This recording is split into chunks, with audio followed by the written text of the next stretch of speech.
نحمدك الله ونشكرك إذ هديتنا للإيمان وأكرمتنا بنعمة الإسلام وصلى الله تعالى على النبي الكريم أما بعد فأعوذ بالله من الشيطان الرجيم بسم الله الرحمن الرحيم فاذكروني أذكركم وقال النبي صلى الله عليه وسلم مثل الذي يذكر ربه والذي لا يذكر ربه مثل الحي والميت أو كما قال عليه الصلاة والسلام۔ معزز و مکرم حاضرین مجلس، میں نے جو آیت آپ کے سامنے تلاوت کی ہے، خالق کائنات اس میں ارشاد فرماتا ہے کہ تم مجھے یاد کرو، میرا ذکر کرو، میں تمہیں یاد رکھوں گا۔ اور جو حدیث آپ کے سامنے پڑھی گئی، پیارے حبیب صلی اللہ علیہ وسلم نے ذکر کرنے والوں کو، اللہ کی یاد میں رہنے والوں کو، اللہ کی یاد میں رطب اللسان جو لوگ رہتے ہیں، انہیں زندہ لوگوں سے تشبیہ دی ہے۔ اور جو اللہ کے ذکر سے غافل ہیں، اللہ کا ذکر ان کی زبان پر نہیں آتا ہے، ان کو مردوں سے تشبیہ دی ہے۔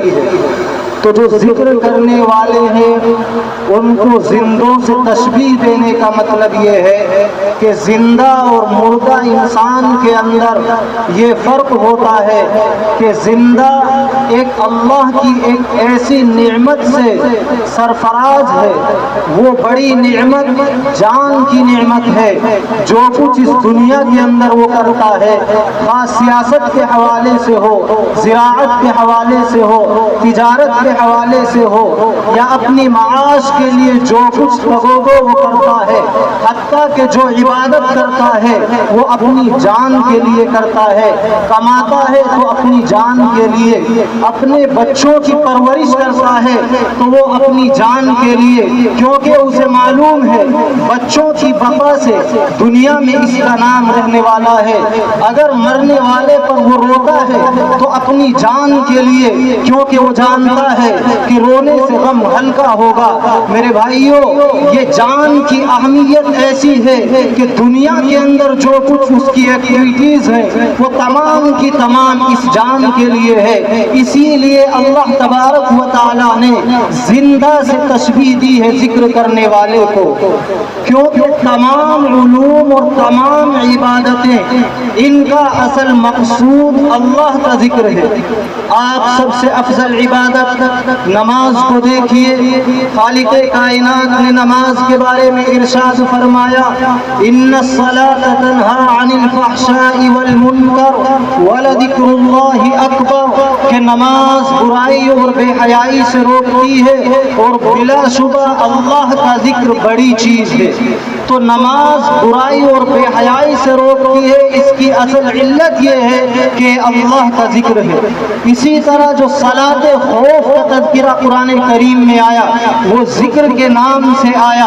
اسی طرح آپ حج کو دیکھیے، حج ایک بڑی عبادت ہے، اللہ تبارک و تعالیٰ نے اس کو بھی ذکر سے تعبیر کیا، فاذکروا اللہ عند المشعر الحرام، کہ آپ اللہ کا ذکر کیجئے مزدلفہ کے اندر۔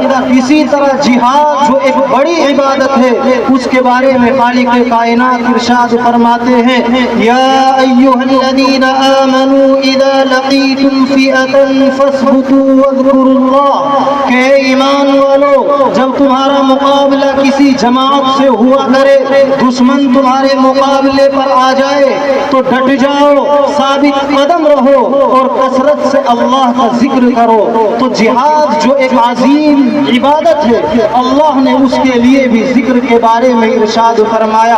اسی طرح اس کے علاوہ جو عبادات ہیں تمام کی اگر گہرائی میں آپ جائیں گے تو اس کا اصل مقصد ذکر نکلتا ہے۔ آپ دنیاوی کاموں میں دیکھیے اللہ تبارک و تعالی وہاں بھی ذکر کو چاہتے ہیں۔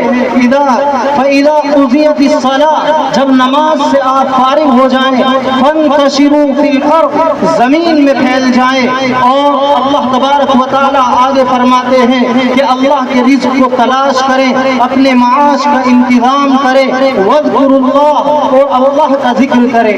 گویا کہ ہر حالت میں اللہ کے ذکر کی تاکید کی گئی ہے۔ اسی طرح جو عادات کے طور پر ہم کام کرتے ہیں، ہمارا کھانا پینا سونا چلنا بیت الخلاء میں جانا، ان تمام عادات کے طور پر کیے جانے والے کاموں میں بھی ذکر مطلوب ہے۔ کھانے سے پہلے اللہ کا ذکر کیجیے، دعا پڑھیے، کھانے کے بعد اللہ کا ذکر کیجیے۔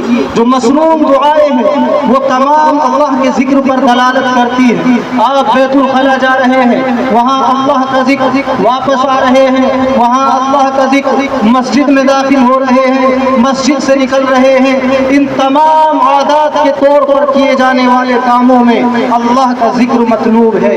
تو معلوم یہ ہوا کہ اللہ کی جو عبادتیں ہیں ان کی صورتیں مختلف ہیں، لیکن ان کا مقصد اور ان کا مقصد ایک ہے، وہ اللہ کا ذکر ہے۔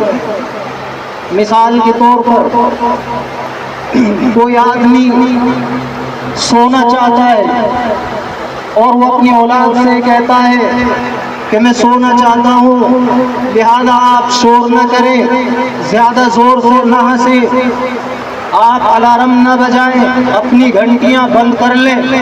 تو یہ تمام چیزیں جو اس نے اپنی اولاد کو کہی ہیں، یہ تمام احکام صورتاً الگ الگ ہیں، لیکن ان کا مقصد صرف ایک ہے، وہ یہ ہے کہ مجھے تکلیف نہ دے۔ اسی طرح تمام عبادتیں صورتوں کے اعتبار سے الگ الگ ہیں، لیکن سب کا مقصد اللہ کی یاد ہے، اللہ کا ذکر ہے۔ اب بہت سے جو جاہل صوفیہ ہیں مزاروں پر بیٹھے رہتے ہیں، آپ نے دیکھا ہوگا کہ وہ تسبیح گھما لیتے ہیں اور یہ سمجھتے ہیں کہ نماز کا حق ادا ہو گیا، کیونکہ نماز کا مقصد بھی ذکر ہے۔ تو میرے بھائیوں، ذکر نماز کی روح ہے، لیکن اس کی صورت کو وجود میں لانا پڑے گا۔ یہ ایسا ہی ہے کہ آپ کسی سے کہیں کہ ہمارے سامنے کسی انسان کو لاؤ تاکہ ہم اسے مزدوری پر رکھیں، تاکہ ہم اس سے کام کرائیں، اور مردلاش کو آپ کے سامنے لایا جائے، تو اس کی روح موجود نہیں ہے۔ یا اسی طرح ایسے آدمی کو آپ کے سامنے لایا جائے کہ جس کے اعضاء کٹے ہوئے ہوں، اب اس کی صورت موجود نہیں ہے۔ لہذا نماز مکمل اسی وقت ہوگی کہ اس میں ذکر بھی ہو اور اس کی وہ صورت بھی ہو جو اللہ نے اور آپ صلی اللہ علیہ وسلم نے بیان فرمائی ہے۔ ذکر کرنے کی کیا فضیلت ہے؟ حدیث پاک کے اندر آتا ہے کہ قیامت اس وقت تک قائم نہیں ہوگی جب تک کوئی اللہ اللہ کہنے والا موجود رہے گا۔